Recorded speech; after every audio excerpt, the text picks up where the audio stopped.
Thank you so much for your invitation and for your words, and I am really surprised by the invitation, because I am usually invited to speak about interdisciplinarity in a non-European context. For instance, in Brazil or in the United States, they are, for instance, in Brazil, they are absolutely committed with interdisciplinary states. Of course, they are going out from a very sad period in their history, in the recent history even of academics, and they want to rebuild. They want to do something important, something new. They have a lot of money, they have a lot of possibilities, and they are committed to interdisciplinarity. And in Europe, on the contrary, where the idea was born, on the contrary, in Europe, usually the word is used, but not so much in the academic context.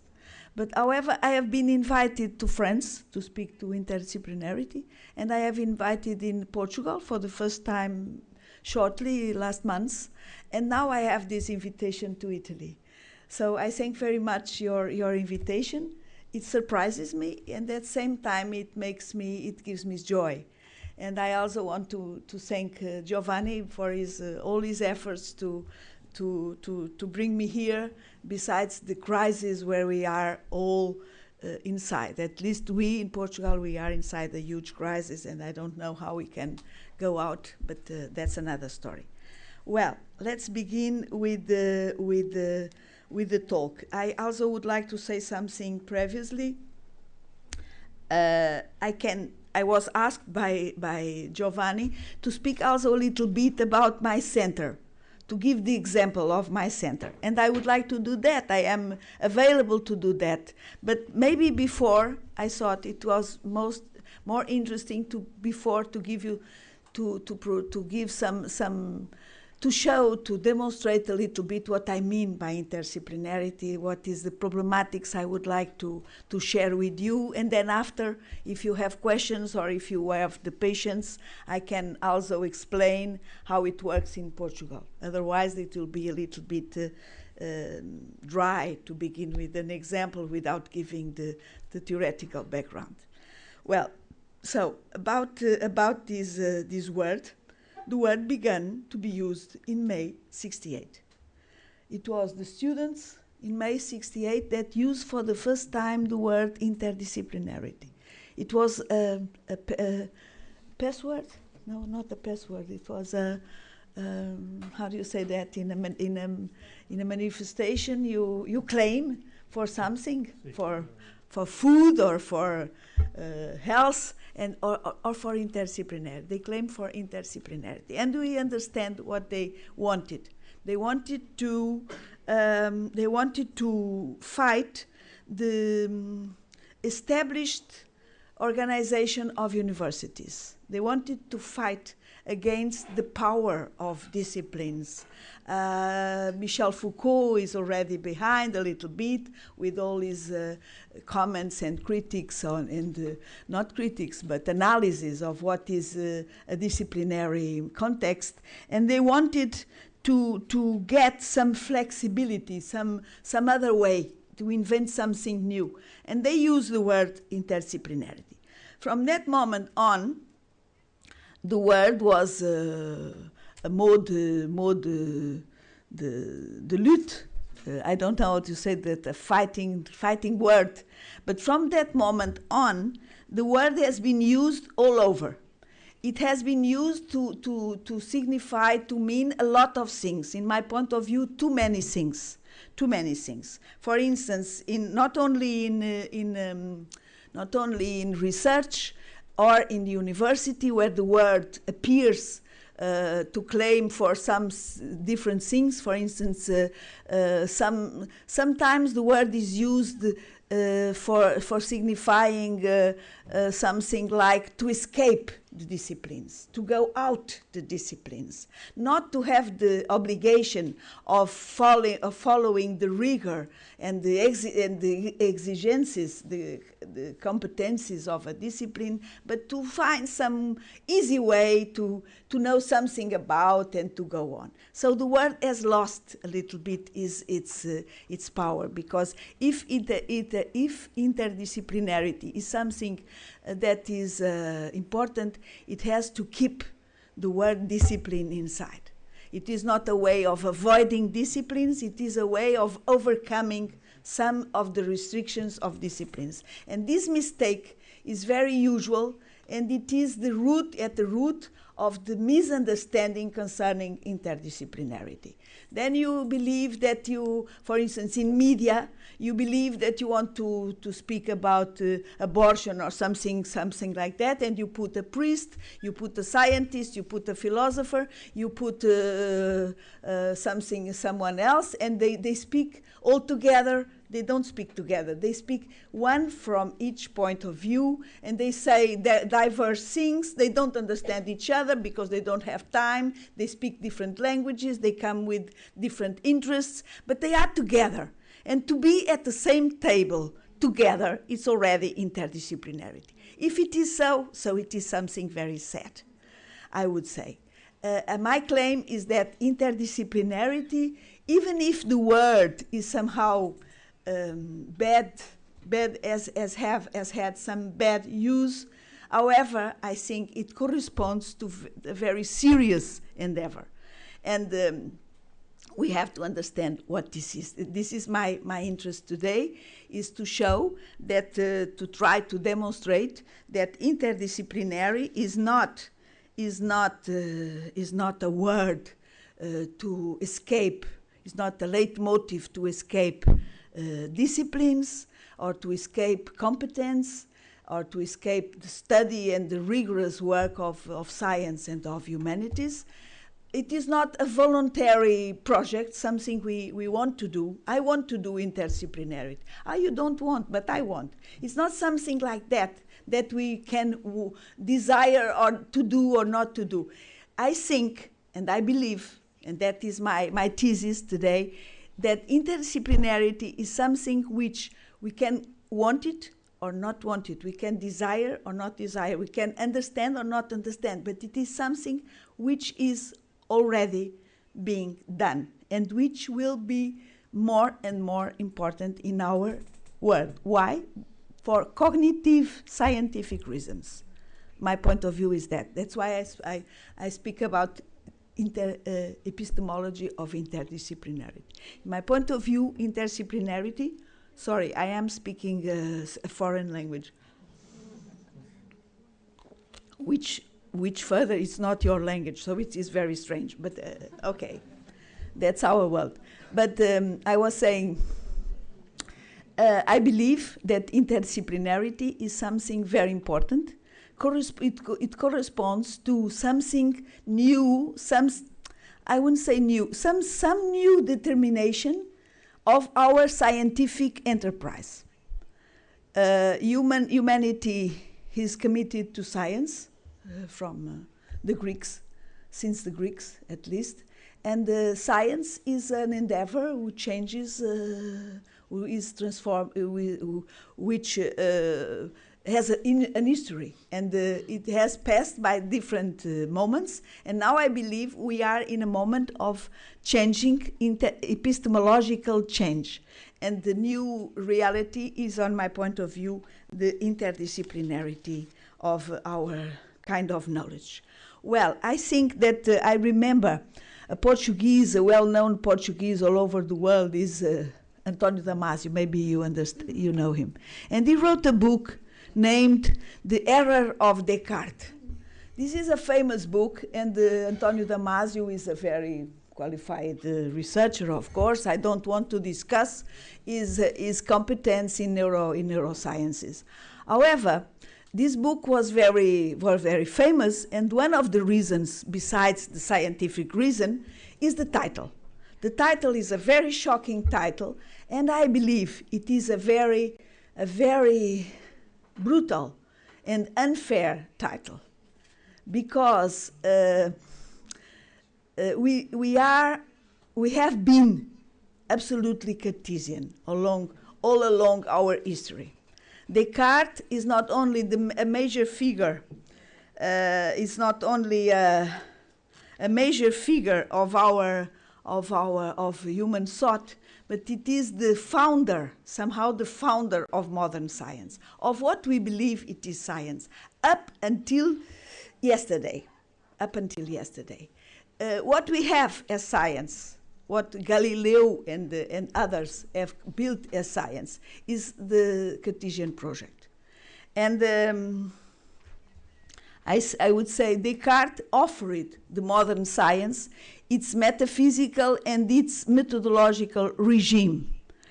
There was others at the moment, at the 70s, he spoke about 70th century. That was Bacon, it was Leibniz, it was Descartes. But Bacon was the announcer of a new science, and he proclaimed the value of experience. Everybody praised him. He was very reputed in his time, but nobody followed his lesson, because his lesson is impossible. We cannot. Science is not made on induction as he believed, like that, at least like that, with that small tables and so on. So, and Leibniz was perhaps a little out of his time, but Descartes was the man of the moment. He was able to give to science these roots, its metaphysical roots, and the indication of the way, of the method, the way to acquire truth. And he claimed, as you know, he was completely adjusted to science of his time and able to do this job. He made, on my point of view, he made two important things. Well, he made more, but I try just to simplify. I will call your attention to two small things. First, mathematization of the world. It is a terrible operation. It means that it's important, very important, but terrible. It means that, in his point of view, it means that you put away all the qualities, all the sensible nature of the objects. You don't believe in that. You don't see. Somehow you have to shut your eyes to what the reality is in its complexity. And you go to some simple and mechanical reduction. And you say, well, it doesn't matter if it is a bottle or if it is a living being or whatever. It matters that it has 10 centimeters of it has a physical and a mathematical dimension, and it can be put inside a system of coordinates, ordinates, and coordinates, and it occupies a place. I mean, we have to forget that it is blue, that it is alive, that it is complex, that it has a lot that it has an history, that it develops in time. You have to forget everything, and you come to an extension, just extension. And you have to reduce the sensible to the geometrical. That is the geometrical dimension, the mechanical dimension of the world, which is at the root of what our physics and our mathematics and our science has done during these 400 years. That is the first point. He was not interested in for instance, against Aristotle, who was obsessed by the qualities, the sensible qualities of the things. He has to believe things and to come to extensions, to mathematical entities. And that is precisely what the physicists have done. For instance, Galileo, we are in Italy, I couldn't avoid to speak about him. That's precisely what he says. When we look at the universe, we cannot understand without mathematics. The book is written in mathematical language, and the symbols are triangles, circles, and other geometrical figures. only you don't mind about the universe. You mind about the circles, you mind about the triangles, you mind about mathematics, that is to which the world can be reduced. And the correct word is the word reduced. Then you have a living universe, a changing universe, a complex universe, and you come to a mechanical entity, which is possible to manipulate, which is possible to calculate, which is possible to precisely to study under what we call the mathematization of the universe. That is a terrible operation, but a very important one, and the human science began like that. And for 300, 400 years, that's what we have done. And we have done exactly what Descartes wanted us to do, not with what Bacon wanted us to do. Bacon said you have to look, to experiment, to make some observations, but Descartes said, no observations. Let us look to mathematics. And that's what Galileo did. He didn't make any experiments at all, as you know. There are some stories, some legends about, but that's another story. I will not discuss this. So this is the very one important thing Descartes did. The second important thing is that, of course, inside that mechanical world, everything are equal. Everything is equivalent. If you have a whole, you can divide it in parts. And that is the second point of Descartes. In his Discours de la Méthode, he says that if you have a difficulty, you have to separate its parts and you have to study each part, and then you put them together. The principle here, the background here, is that the whole is equal to the sum of its parts. And that is what science has done. So we cannot blame, we cannot say that there was a Cartesian error, as Damasio said. No, it was not a Cartesian error. It was a Cartesian, the country of error. A Cartesian revelation, a Cartesian point, very important point. He was able to see it before everybody, and he was able to point it as the way for the science, the metaphysical and the methodological indication he gave us. And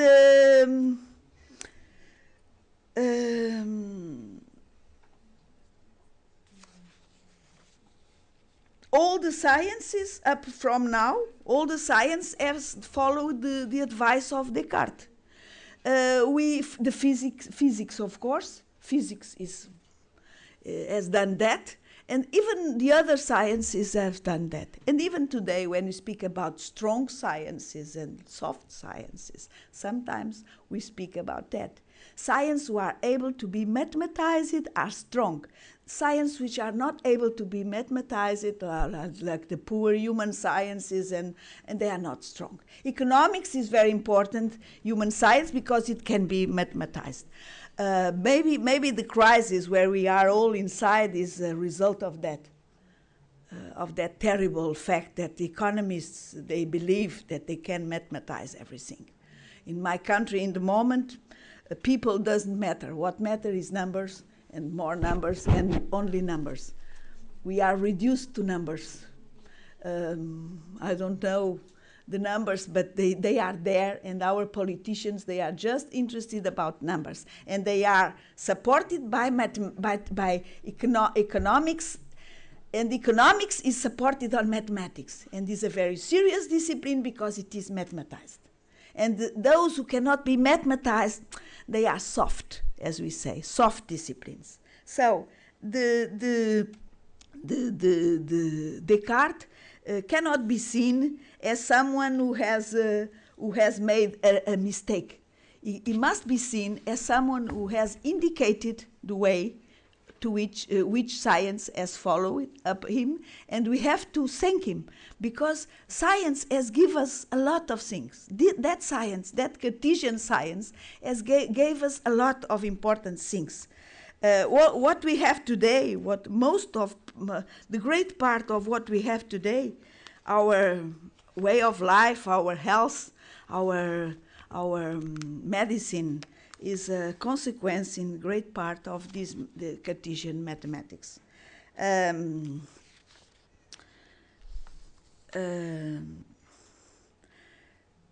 will not speak about that. Everybody knows, but all the extraordinary results that science has obtained is what science are we speaking about? We are speaking about mathematization precisely. We are speaking about Cartesian science. That idea, that analytic procedure, that idea that the whole must be divided and we must study each part by its time. Of course, this analytic method has had some consequences in what regards to the organization of science. Because if we have to analyze the parts of a totality, if we have to divide in separate areas, it is normal that the scientific community divide also itself in separate communities. There are those who study geometry and those who study dynamic systems. There are those who study biology, cellular biology, and those who study macrobiology. And we have to separate because things are separated, and our method is this fantastic method of separating the parts of a totality. And so we have, of course, a specialization process in science. And we assist during the 18th century, 19th century, we assist to a very strong process of disciplinarization and specialization of science. Of course, this specialization corresponding to this analytic methodology, this Cartesian methodology, had a lot of costs, terrible costs. Cultural costs in first place. Ortega y Gasset was one of the first who criticized in 1929, he already criticized it in a very, very strong way, the specialization process. He said something like that: we don't have any more scientists and learned men and ignorant. We have learned scientists, which a very strange, let me see, is not a learned man because it ignores what it does not enter in its speciality. But neither is he is an ignorant because he is a science man and knows very well a small part of the universe. So he behaves as a scientist face to the others, and still he is an ignorant face to the others. So he is a very dangerous person, a very dangerous guy. And we are all surrounded by this kind of guys. Of course, Ortega y Gasset was a humanist. But if we go to the science men, and we go, for instance, to Norbert Wiener, a great scientist, the founder of cybernetics, the father of all the engineering of today, he says things like that. Today, there are few scholars who can call themselves mathematicians or physicists or biologists without restriction. A man may be a topologist or a coleptorist. He will be filled with the jargon of his field and will know all its literature and all its ramifications. But more frequently than not, he will regard the next subject as something belonging to his colleague 3 doors down the corridor, and will consider any interest in it on his own part as an unwarrantable break of privacy. This means that he was aware of the doors in the corridors, of the separation, the great separation of several disciplines. We belong to a corridor. We belong to a building. we are from physics. No, we are from a physics, but I study a very specific aspect of this physics. So where are the physicists? That's what Wiener says. We don't have physicists anymore. We have topologists, we have capitologists, we have specialists inside a field. And the field is divided in institutes, in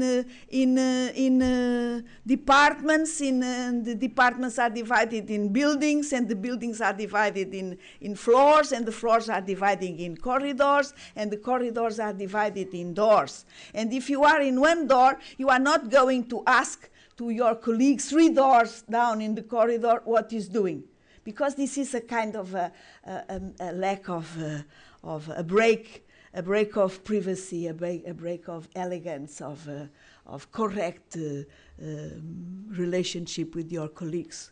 You must take care of your discipline and don't want to interrogate or to put you inside the other one person speciality. The situation is very serious. In the 70s, Norbert Wiener was writing in 48. In 48.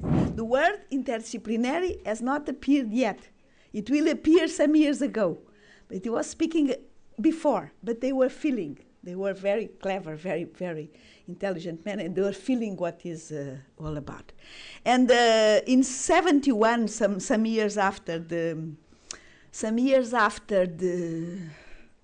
appearance of the word, the situation was very terrible. The situation of specialization, and the great specialist, maybe you know from humanistics, it belongs to your bibliography, to your references. A great specialist of book studies. He said something like, I think it is very interesting. In 71, he says, a chemist that dominated 30 languages, if started in the first day of January to read all the publications relative to his specialty during 40 hours per week, at the rate of 4 articles per hour, in day 31 of December would not have read more than 1/10 part of the material published during this year. That is our situation. That was in 71. Now we are in 214, and our situation related to this problem is even much worse. That's why we feel so amazed by internet, for instance, where all this stuff is available, but you can read, but you have no time to read. You cannot read all. You are committed to a situation like that.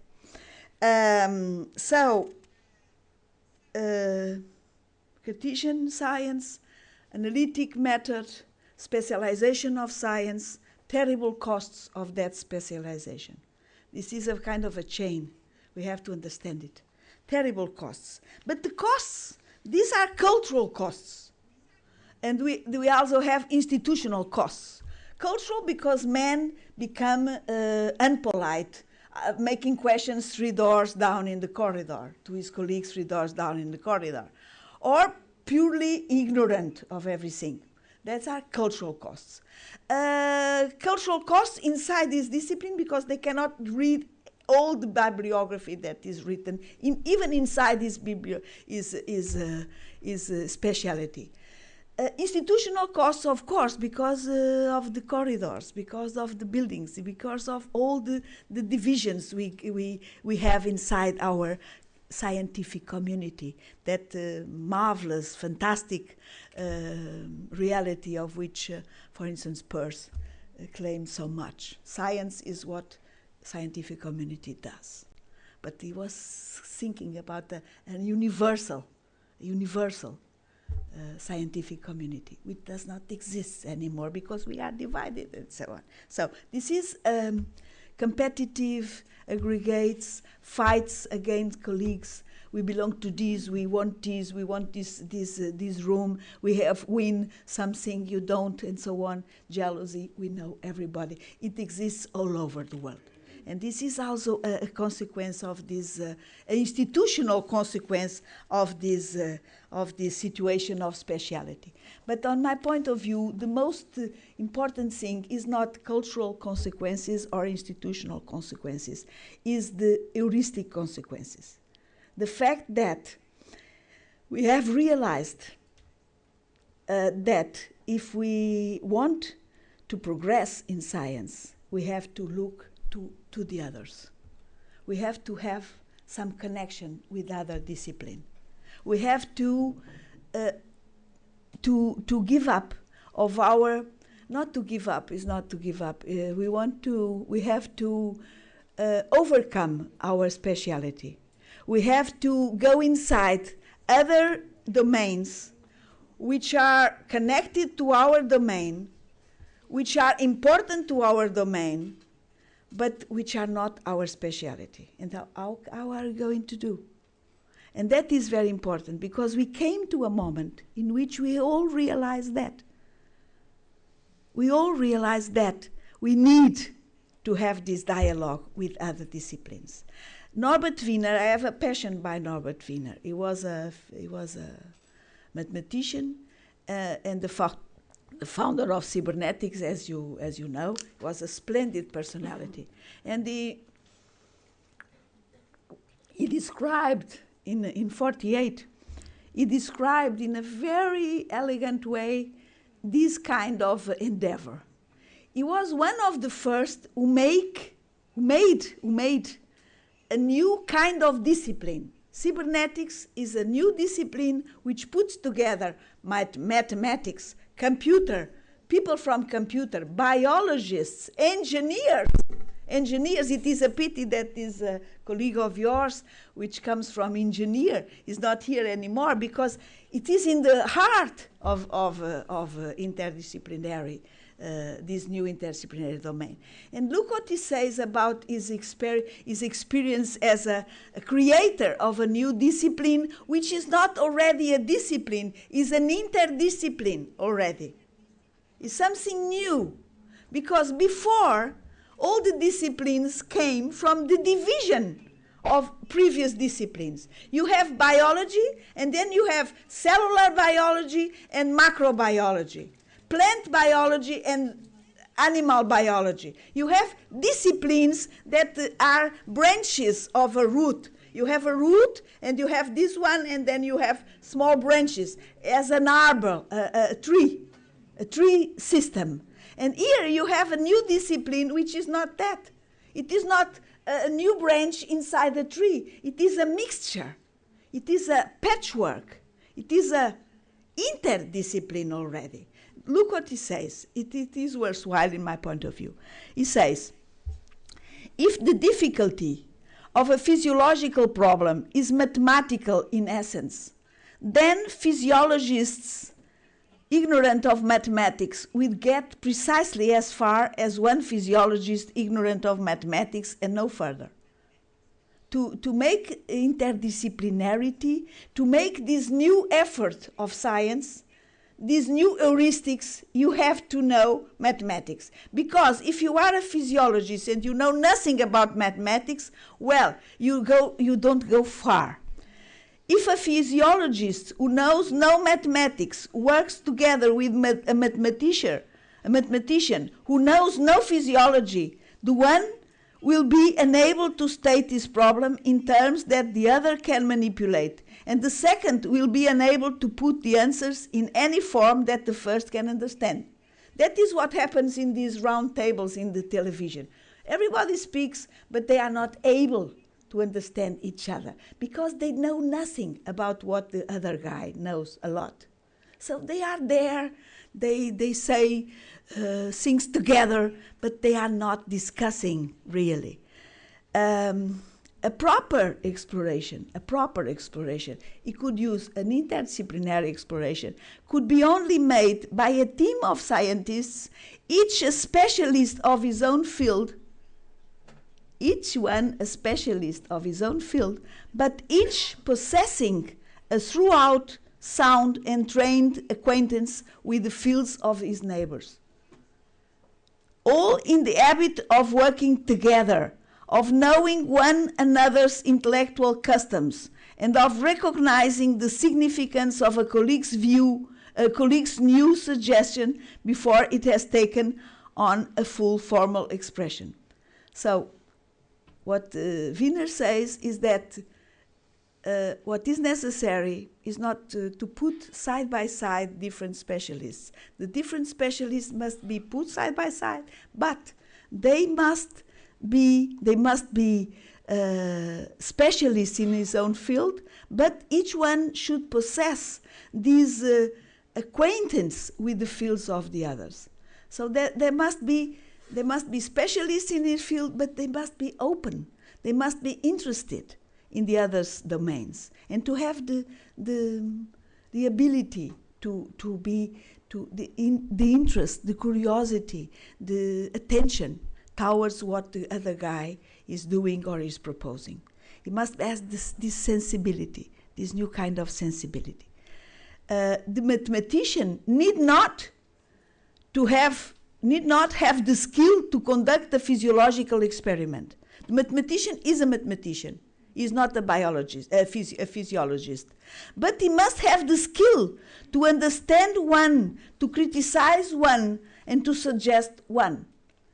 The physiologist need not to be able to prove a certain mathematical theorem.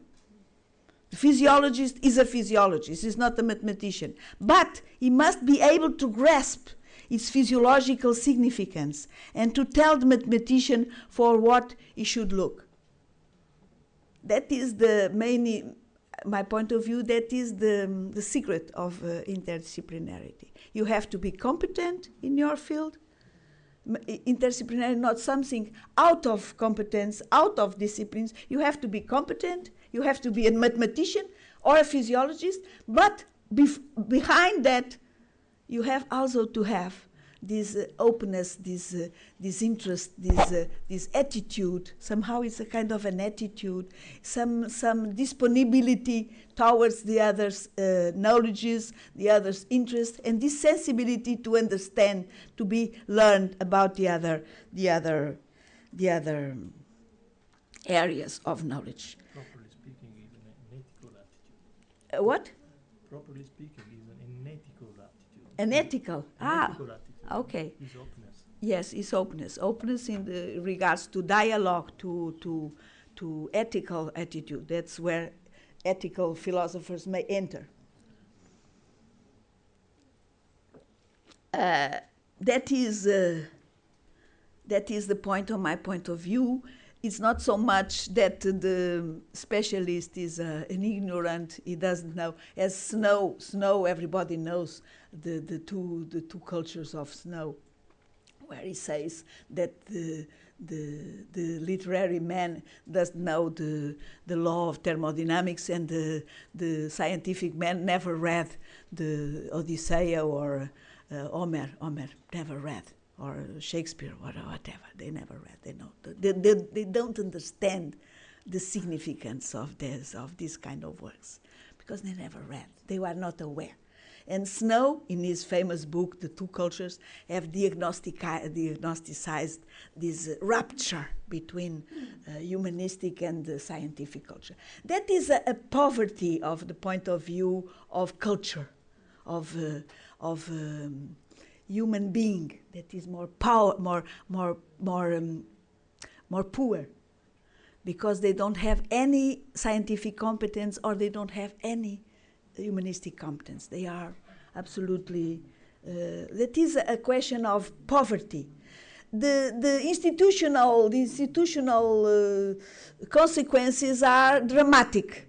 They transform that marvelous institution, which was a university, one of the best and more beautiful ideas of Europe and of humankind. They transformed the university in oh my God, I'm becoming in competition field. Bon, bon, bon, bon. But the most serious consequence is this heuristic consequence. Because we are speaking about the progress of human knowledge.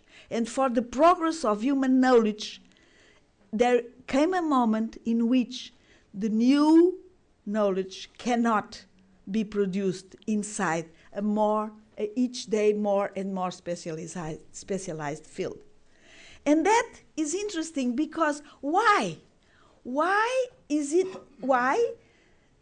the fact that the analytic and Cartesian method is no longer important? Why? It was important for so many things. It was important during 400 years, and suddenly it is not important anymore.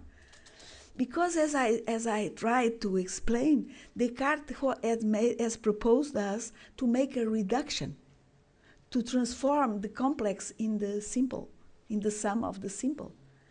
And there was another man, sorry for speaking about Leibniz, but at the same time where Leibniz lived, there was someone calling, but we cannot do that, because the particular is very important. The singular is very important, it's absolutely relevant.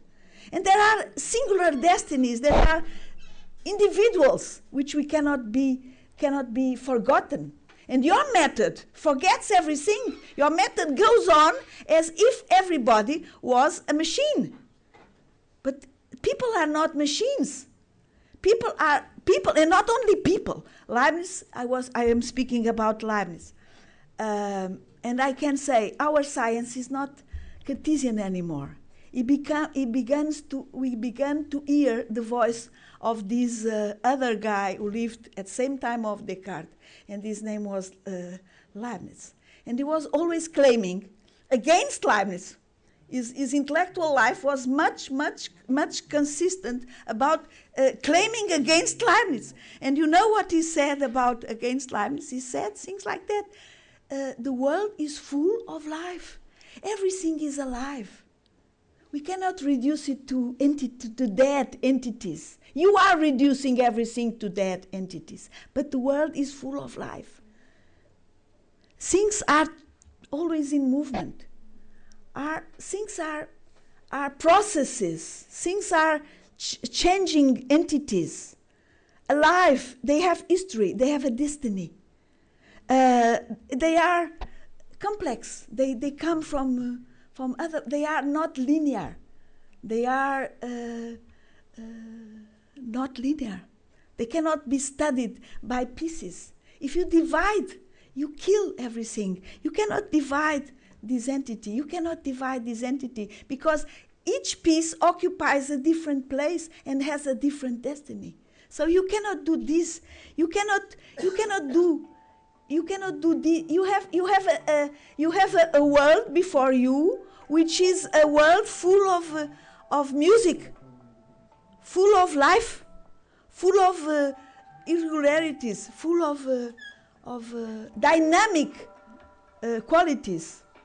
Mandelbrot, for instance, as you know, the man of fractals, he completely understands Leibniz. He says, I quote Mandelbrot, Leibniz told to his friend de Brosse to imagine a circle, then to inscribe within it 3 congruent circles with maximum radius.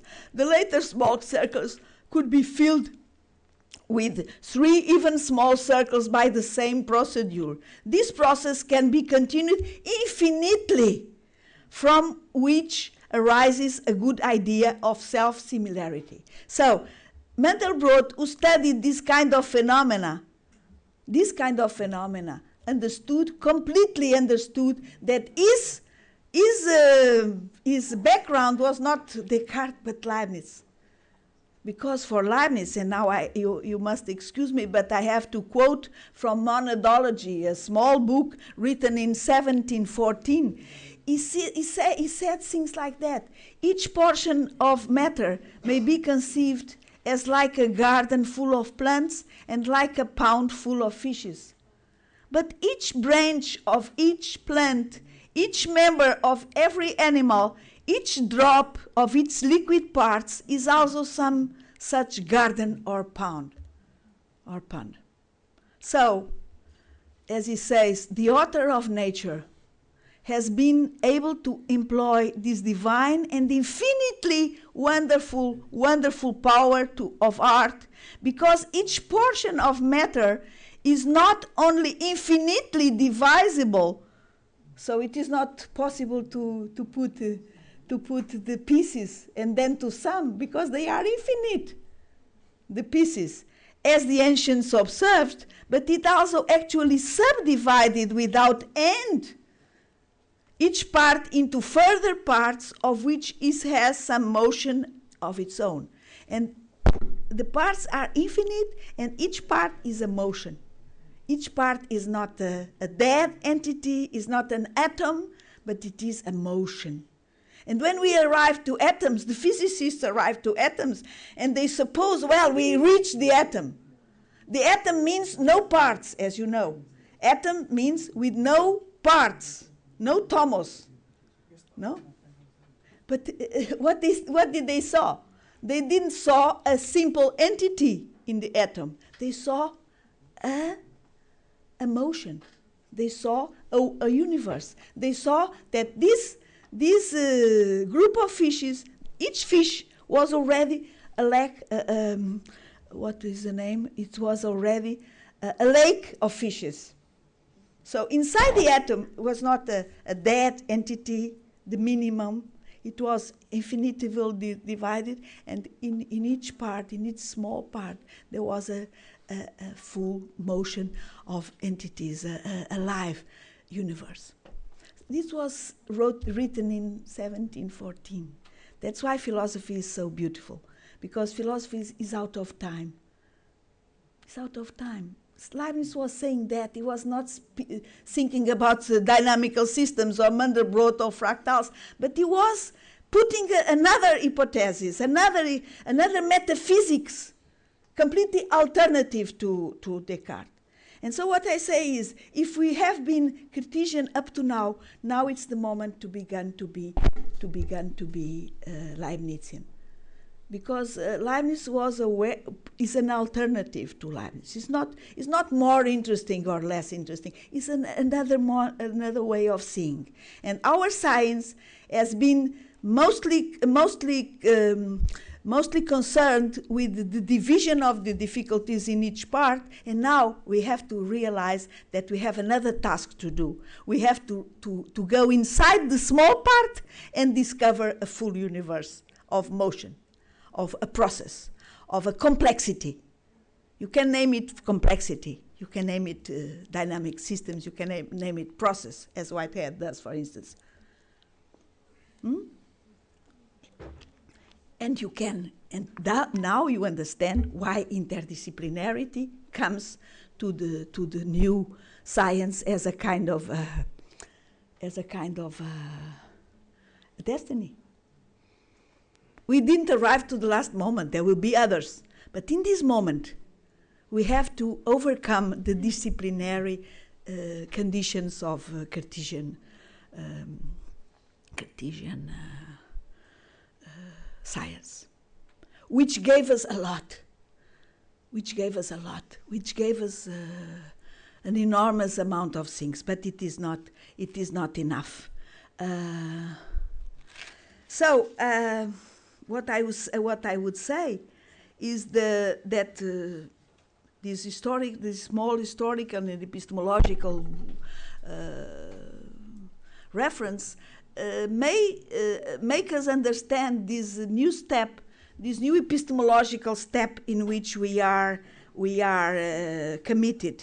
And I believe that this new epistemological situation is already in march, is already there. It's not something for the future. It has begun in the second half of the 20th century. And I see a lot of signals of this situation. For instance, I had no time to translate, but for instance, the new kind of disciplines that are constituted already. Don't try to read it, it doesn't matter. I will say it quickly. I spoke about cybernetics. cybernetics is already a new kind of discipline.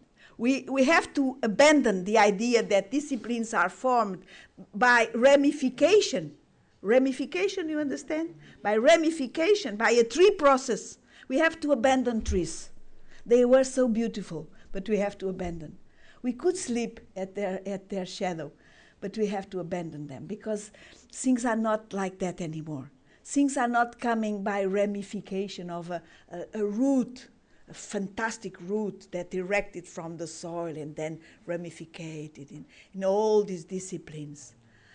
We have to believe, we have to understand in our time we have different kind of disciplines. And I made some classification between border disciplines, for instance, biochemistry. You only have two disciplines, bio and chemistry.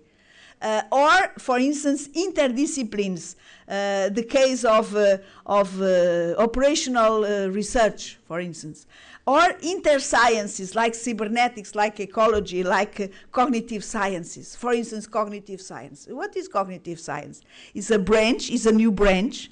No, it is not a new branch. It is a mixture, it is a patchwork between linguistics, neurosciences, computer science, artificial intelligence, philosophy, anthropology, cognitive science, psychology, neurosciences.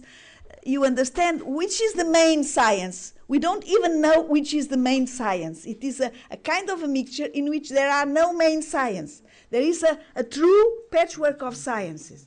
If you go to biochemistry, it's a little different. You have two sciences, very different. One coming from life science, another coming from dead sciences, chemistry, and they are together to create a new science. They are not ramification. They come from different roots and they put together to create, to study new things. So I have made some classification. A new kind of signal comes from the practices, new kind of practices that are in course of our science already. Importation of concepts, importation of methods, crossing, convergence. For instance, let me give you an example. Linguistics has invented the code language, the idea of code. And this idea came, for instance, to biology, to genetics. The geneticists, they use the linguistic concept of code, believing that that's his own concept. And the concept came from linguistic.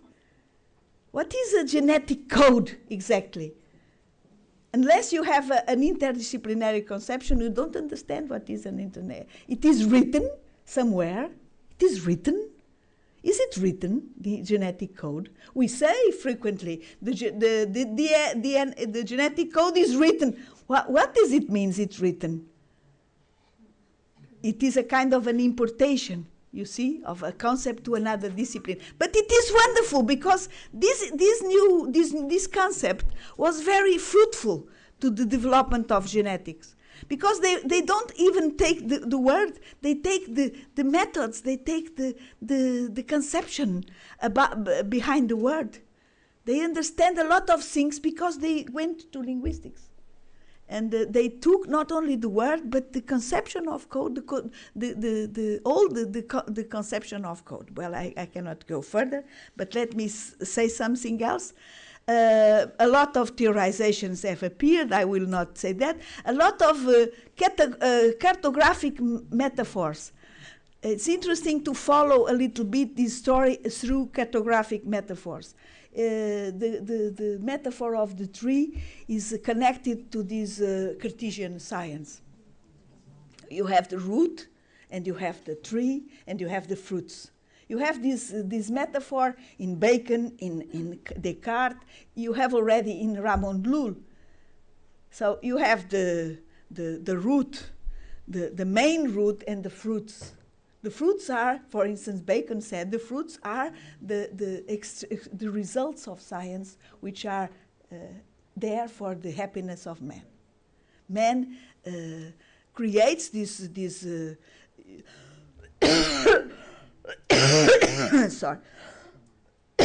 sorry, follows this trunk, explores these ramifications, and then receives the fruits of this magnificent tree. Well, the tree was used and abused, and then we came to another metaphor, the table. In the 18th century, there was so many. The tree was already with so many fruits, with so many branches, that Diderot, in his magnificent work, the Encyclopedia of the 18th century, decided, well, it's almost impossible to put all the names of the ramifications and the fruits of this tree. So you better change the tree into a table. Now it's easier. Well, you know what you have done. You have the tree like that, you put the tree like that, and you have this system. It's a tree which is no longer erected, but it is inclinated. I don't know if the word exists. It is inclinated. It is as if it were. Well, there's something important, because when it comes from the vertical to the horizontal, what disappears is the idea of God, because behind this idea of verticality, it was God in the end. And here we don't know exactly where God is. Diderot would say, well, God is not necessary anymore.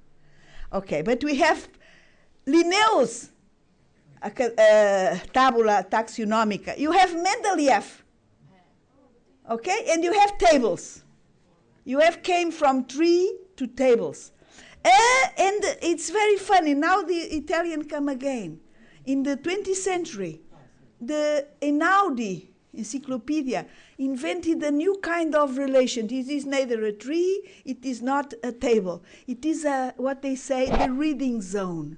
At the last pages of that magnificent encyclopedia, which the Italian people, the Italian culture has created, the Einaudi, in which Calvino and many other fantastic people have worked. I've studied a lot the encyclopedic movement and that encyclopedia. I'm passionate about this subject. And if you go to the last page, there is this magnificent picture. It is not a tree, it is not a plate. It is something which is trying. What are they trying to do? Without internet, they are trying to point to a new kind of figure, which is much more connected with crossing, with the reading zones. But these reading zones, they can be connected all over. The French people, after you have invented the Encyclopedia Universalis, and they belong to make a new, it is somehow to connect these zones with lines, and they get this. Okay, today we have this, it has still a center. There is a center. There is still a center. And this one, it is already a center. But this one is there is a lot of centers. Where is the center? Here you have a center. A lot of ramifications and so on, but you still have a center. With the tree, you have God. With the plate, you have the geometrical presentation, diagrammatic presentation. And here you still have a center. But suddenly, center disappears. And you have a lot of centers, a lot of poles. And here, where is the poles? Where are the center? We are beginning to enter in a world of great complexity, the metaphors of complexity and of totality have changed.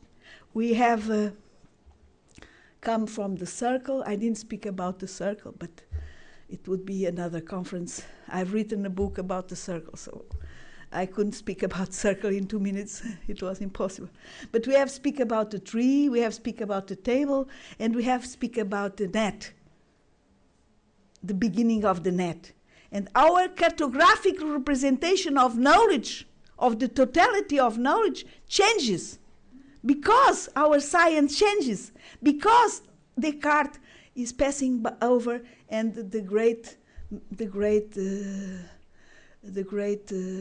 man of Hanover is arriving. The forgotten is arriving. Well, Deleuze, as you say, speaks about the rhizome. Deleuze.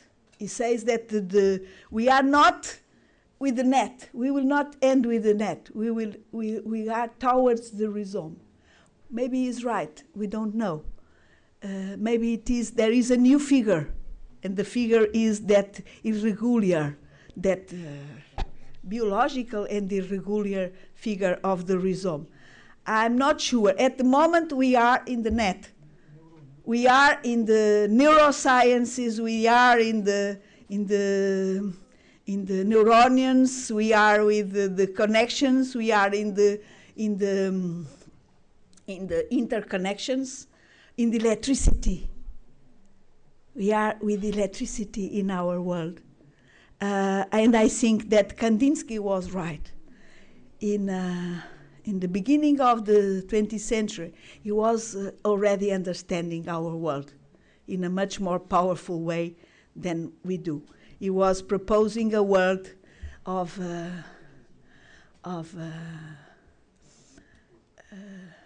complexity, of mathematics is still there, but it has been however, I think that the great man of our time in what concerns the, I don't know if it is the best. It is one of the greatest. Is Pollock. He understood something very important about our time and about interdisciplinarity and about this world of complexity in which we are entering, this Leibnizian world. He understood. That's why he worked so hardly. He put the painting in the soil and began to work inside of it, to draw inside of it.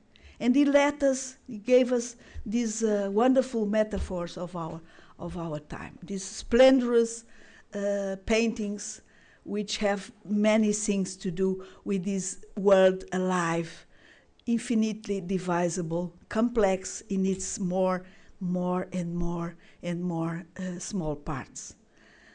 So if we want to take care, we should finish with this. We should contribute to the end of this kind of distribution, mental distribution. And we have to overcome our buildings, our university, which is close to a military building, and to, as Michel Foucault showed very well, and to a prison, and we have to face the complexity and to maybe to do what Pollock did, to begin to work, to go to the work with so many things, with so different things, with so fascinating things to do. I'm leaving because I'm old, but you are still young and you have a lot to do. I think that the Pollock example is a very good one. Thank you.